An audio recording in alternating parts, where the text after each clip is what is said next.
आपण करतोय शिंगाडे आणि फरसबी याचं स्टर फ्राय करतोय आपण। सगळ्यात आधी आपण फरसबी जे घेतलेली जी मोठी मोठी पीसेस आहेत, म्हणजे आपण जास्ती त्याला बारीक केलेलं नाही, फरसबीला आपण तळून घेतलेलं इथे। आणि आपण शिंगाडे आहेत ते उकळलेले आहेत, एक 15-20 मिनिटं उकळून त्याचे सालं काढून त्याचे स्लाइसेस कट करून घेतलेले आहेत आपण। बाकीची आपली तयारी आपण पहिलेच करून घेतलेली आहे। इथे आपण पातीचा जो कांदा आहे त्याचा पांढरा जो भाग आहे तो हा इथे कापलेला आहे, आणि इथे इकडे पातीचा कांदा जो ग्रीन लीव्स आहेत त्याचे ते पण कट करून घेतलेले आहेत। इथे एका पॅनमध्ये आपण इथे तेल गरम करायला ठेवलेलं आहे। हे स्टर फ्राय वगैरे करताना जर त्याला वॉक म्हणतो आपण, किंवा लोखंडाची जी कढई असते ती जर असेल, म्हणजे जर घरी साधी पण लोखंडाची कढई असेल कुठली तरी ती वापरली तरी चालेल। कारण की मला नेहमीच असं वाटतं की कुठेतरी हा जो लोखंड वगैरे त्याचं आयन याच्यामध्ये उतरतं, याच्यामध्ये डिशेसमध्ये उतरतं, आणि त्याच्यामुळे त्याची चव बदलते। आणि अर्थात आयन हे शरीरासाठी पण चांगलं आहे, त्याच्यामुळे ते एक न्यूट्रिशनच्या दृष्टीने पण ते एका प्रकारे चांगले आहे। तेल आपण तापून घ्यायचं आहे पूर्ण। इथे मी या लाल मिरच्या ठेवलेल्या आहेत। ह्या लाल मिरच्या कुठल्या काय स्पेशल लाल मिरच्या नाही आहेत, या भाजीवाल्याकडे आपण गेलो आणि त्यांच्याकडे काही पिकलेल्या ज्या आहे लाल मिरच्या असतात त्या घ्यायच्या आहेत आपल्याला। हे कशासाठी घेतो लाल, कारण की रंग एक छान दिसावा त्या दृष्टीने लाल मिरच्या इथे वापरतोय आपण। थाय चिलीज वेगळ्या येतात, छोट्या असतात त्या, पण मी ह्या साध्या ज्या असतात ना आपल्या नेहमीच्या ज्या हिरव्या मिरच्या असतात त्याच त्याला व्यवस्थित झाल्यानंतर, जास्ती झाल्यानंतर त्या लाल होतात, त्या ह्या मिरच्या मी इथे वापरतोय। इथे टाकतोय मी लसूण,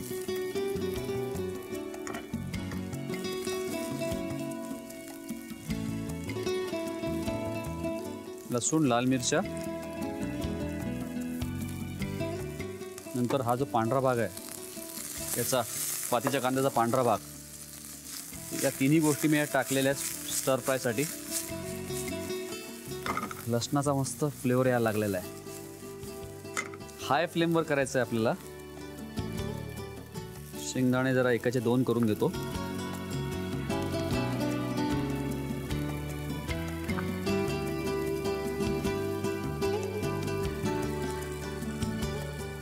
थोडंसं आलं लांब कापलेलं,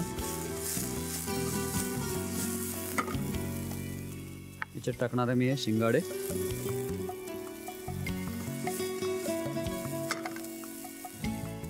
पीनट्स, शेंगदाणे टाकतोय आपण थोडे, म्हटल्याप्रमाणे थोडंसं फिश सॉसचा टच पण देऊ शकतो आपण। आता या रेस्टॉरंटमध्ये हॉटेल्समध्ये करताना यात इतर गोष्टी बऱ्याच ॲड करतात, याच्यात टाकतात। एक वाईन असते चायनीज वाईन, शॉझिंग वाईन म्हणून असतं, ती पण याच्यामध्ये टाकतात थोडीशी। पण या सगळ्या गोष्टी घरी नसतात, पण काय हरकत नाही, ज्या आपल्याकडे आहेत त्याच्यातनं चांगली झाली पाहिजे रेसिपी। हे टाकलेलं आहे। आता मी याच्यात टाकणार आहे फरसबी, मीठ, थोडं किंचित मीठ, कारण सोया सॉस पण जाणार आहे, सोया सॉसमध्ये मीठ आहे।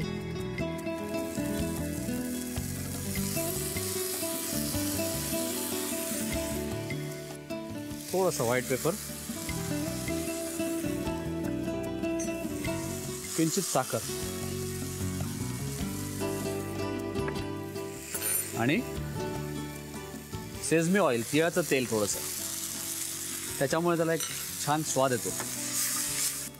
डिश कलरफुल आहे आणि टेस्टी आहे। आपली जी डिश आहे शिंगाडा आणि फरसबी स्टर फ्राय ही रेडी आहे। मी एक काम करतो, याला प्लेटमध्ये काढून घेतो, नूडल्स ठेवतो त्याच्यावरती, हे सगळं याची सजावट करून घेतो आणि ही डिश रेडी करतो। तोपर्यंत तुम्ही साहित्य आणि कृती लिहून घ्या। शिंगाडा आणि फरसबी स्टर फ्राय करण्यासाठी लागणारं साहित्य: कांद्याची पात, फरसबी, वाफवलेलं नूडल्स, शिंगाडे, कांद्याच्या पातीचा पांढरा भाग, भाजून घेतलेले शेंगदाणे, तिळाचं तेल, साखर, चिरलेलं आलं, लाल मिरच्या, चिरलेला लसूण, पांढरी मिरीपूड, सोया सॉस आणि मीठ। कृती: प्रथम एका खोलगट पॅन मध्ये तेल गरम करून त्यामध्ये फरसबी तळून घ्यावी। एका खोलगट पॅन मध्ये तेल गरम करून त्यामध्ये चिरलेला लसूण, लाल मिरच्या, पातीच्या कांद्याचा पांढरा भाग, चिरलेलं आलं, शिंगाडे आणि शेंगदाणे, तळलेली फरसबी, मीठ, सोया सॉस, पांढरी मिरीपूड, साखर आणि तिळाचं तेल घालून सर्व मिश्रण नीट परतून घ्यावं। एका सर्व्हिंग प्लेट मध्ये चिरलेला लाल कोबी पसरवून त्यावर वाफवलेले नूडल्स, फरसबीचं तयार मिश्रण घालून कांद्याची पात आणि सोया सॉसची सजावट करून शिंगाडा आणि फरसबी स्टर फ्राय ही डिश सर्व्ह करावी।